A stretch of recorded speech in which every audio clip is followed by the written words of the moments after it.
Olá, alunos da Rede Pública de Minas Gerais, eu sou Andréa Mata, professora de Língua Portuguesa, e vou explicar como se faz as atividades das semanas 3 e 4 do PET, Plano de Ensino Tutorado do 7º ano. Então, esse aqui é o início da semana 3. Já vem essa parte em cinza que todos já estão cansados de saber que não é para copiar. Só tem um breve resumo aqui nessa primeira parte sobre o que é notícia. Sim, essa parte vale a pena ler, porque vai ajudar a fazer as atividades. Informações sobre o gênero notícia.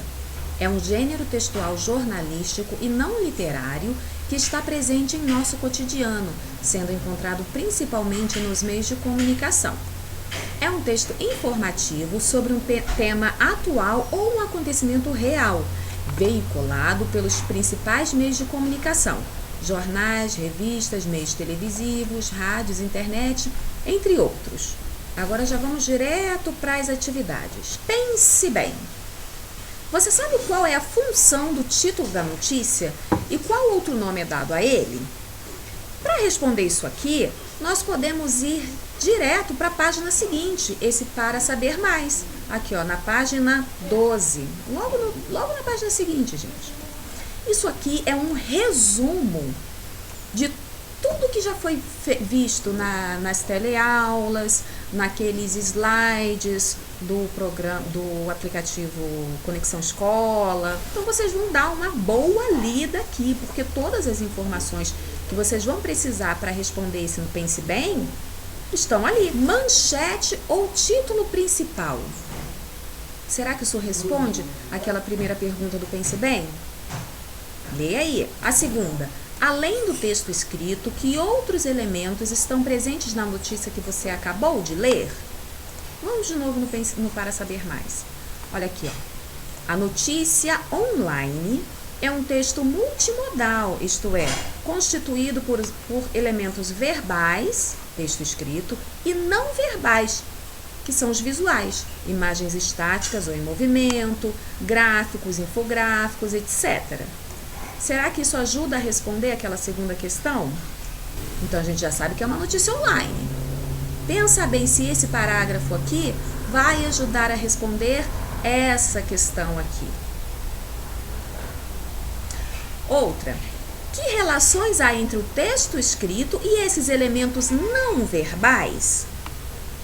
Quando ele fala que, olha como é que uma pergunta vai dando dicas da outra. Esses elementos não verbais, então quer dizer que essa parte aqui já pode estar presente na resposta anterior. Então, qual é a relação desses elementos não verbais com o texto escrito? Voltando lá no Para Saber Mais. Será que esse parágrafo aqui ajuda a responder estas duas questões aqui? Não quer dizer que você vá copiar, não quer dizer que você vá copiar todo o parágrafo, pessoal. Vocês vão ler e responder com as suas palavras. A ideia é essa, você conseguir ler, interpretar e reproduzir com as suas palavras o que você leu e entendeu. Se você não conseguir reproduzir com as suas palavras, quer dizer que você não entendeu. Então, lê de novo, com calma, até conseguir entender. Vamos ver se tem outra pergunta. Ah, olha que interessante. O que acontece quando você clica nas partes do texto que estão em destaque, em negrito e sublinhado? Para que servem essas partes em destaque? Você já viu isso em algum lugar na internet? Em alguma página que você estava visitando? Certamente sim. Então, voltamos lá no Para Saber Mais, olha. Blocos hipertextuais, blá, blá, blá, blá, blá, blá. Blá, blá, blá, não, porque é importante, né? Será que aqui ajuda a responder aquela pergunta também? Olha, possibilitam ao leitor mais flexibilidade e autonomia. Por quê? Porque ele pode escolher diferentes percursos de leitura. O que isso quer dizer? Você pode, se quiser, parar de ler aquela leitura, clicar naquele link e ver que outra informação tem naquele link. Ou eu posso não ignorar o link e continuar lendo dali. Por isso que tem esses percursos de leitura. É o caminho que você vai seguir para ler aquele texto. E para que eles servem? Para desenvolver uma melhor compreensão dos fatos noticiados. Eles ajudam a esclarecer o que tá sendo contado ali. Às vezes, para comprovar, para explicar melhor. Depois desse Para Saber Mais, nós temos mais atividades.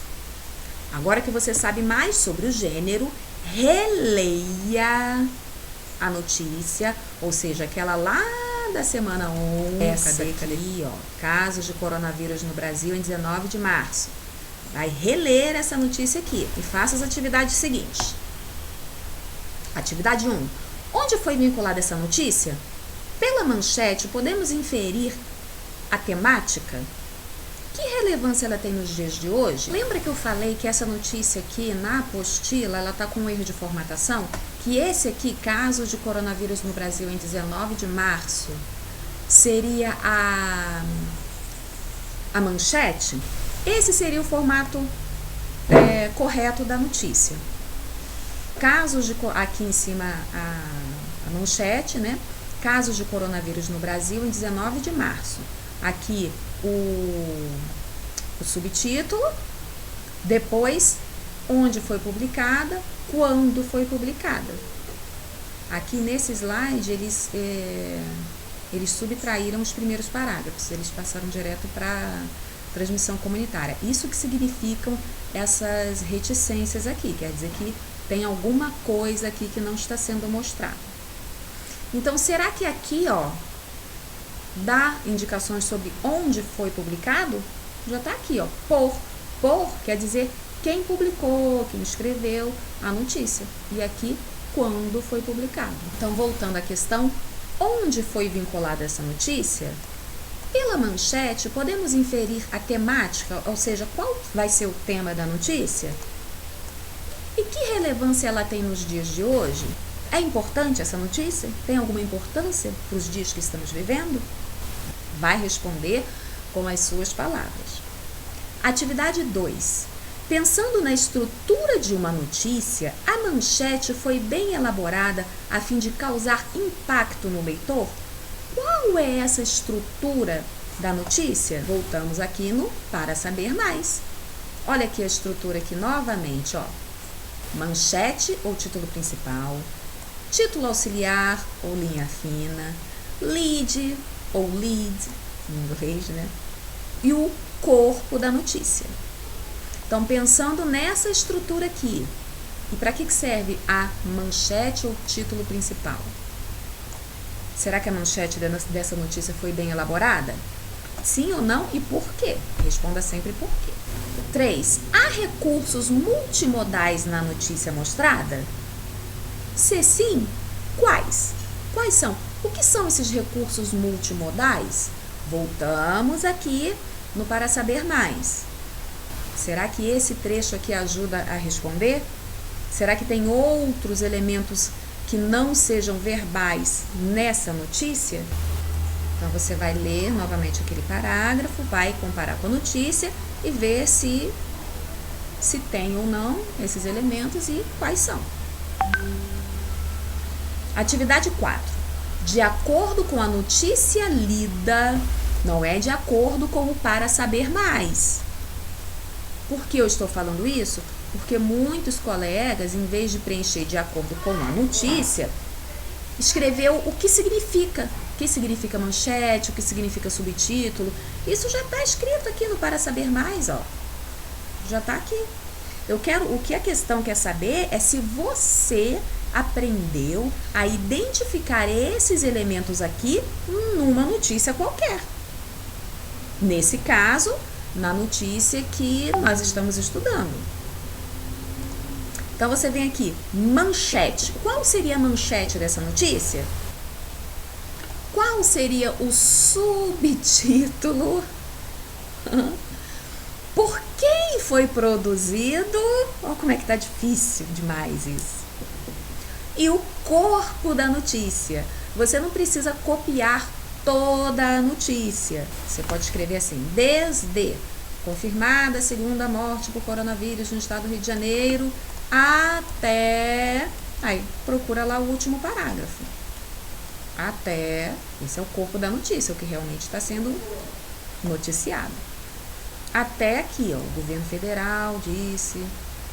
Entendeu? Você não vai copiar a notícia toda, mas você já sabe que tudo isso aqui, todo o próprio texto da notícia é esse corpo da notícia.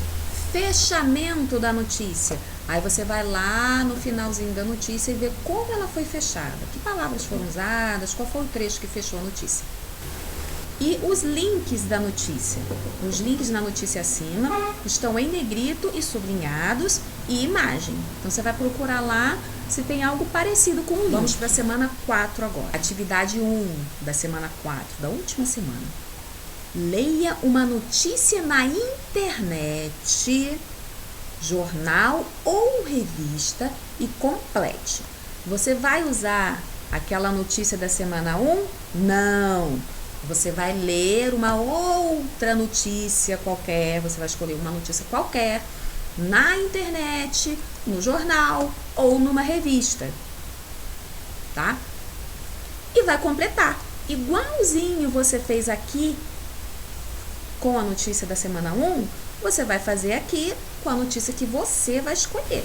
Então, eu aconselho fotografar ou tirar um print, né? Um print do iniciozinho da notícia, pra gente poder, pra ficar mais fácil para vocês responderem e para eu poder corrigir também. Atividade 2. Em qual pessoa o texto noticioso que você leu foi escrito? Texto noticioso é um texto que transmite uma notícia, né? Então isso aqui você já sabe que é notícia. Em que pessoa? Pessoa são as pessoas do discurso. Quem fala, com quem se fala e de quem se fala. Quem fala? Eu. Com quem eu falo? Com você, segunda pessoa. E de quem se fala? É dele, terceira pessoa. Então, primeira pessoa, que é quem fala, sou eu. Com quem eu falo? Com você, segunda pessoa. E de quem a gente fala é uma terceira pessoa, tá? Então, qual pessoa esse texto foi escrito? Em primeira, segunda ou terceira pessoa? Vai pensar. Se foi escrito em primeira pessoa, eu, em segunda pessoa, tu ou você no caso, né? Ou terceira pessoa, que é ele. Atividade 3.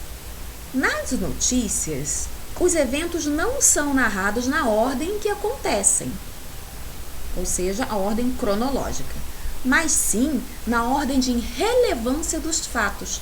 Relato, em primeiro lugar, os fatos considerados mais importantes. Depois, narram-se os fatos menos importantes.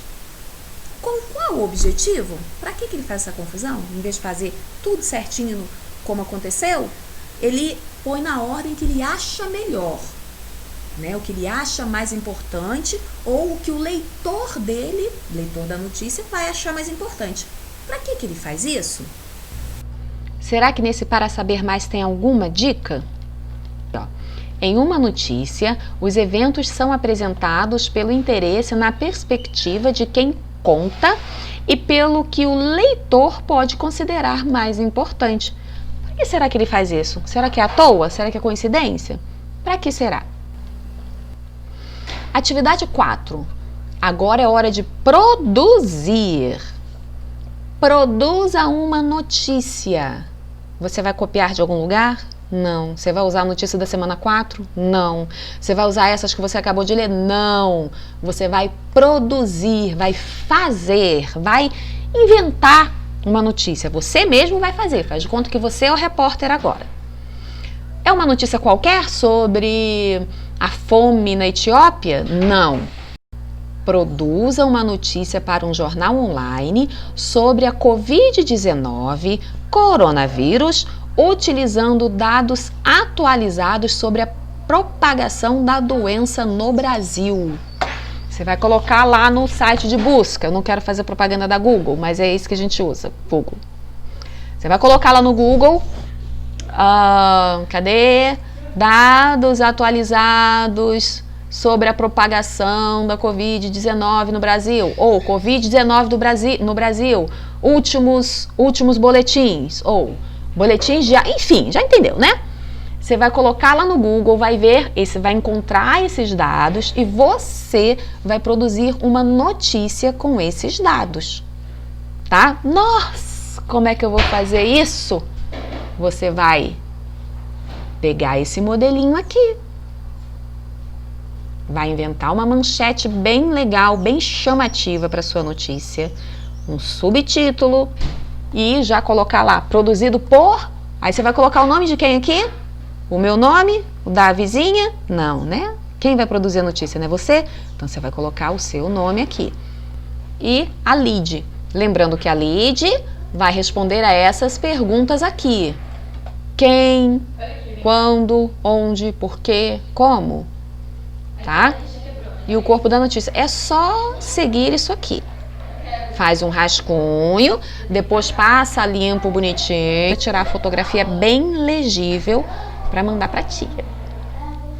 Ó, verifique se a notícia possui todos os elementos do quadro acima. Que elementos são esses, gente? Aqui, ó, manchete, subtítulo, produzido por, lead, corpo da notícia, fechamento da notícia e só. Tá bom? Então, pessoal, por enquanto é só. Espero ter sido bem esclarecedor esse vídeo. E já sabem, qualquer dúvida é só me mandar mensagem lá no WhatsApp que eu tô respondendo, beleza? Então, olha, não esquece de se inscrever no canal, gente. Se inscreve no canal. Ativa a notificação, porque na próxima aula eu vou postar as atividades, a correção das atividades, dessas atividades aí, tá bom? Então, um beijo à distância, até mais. Ó, fique seguro, fique em casa.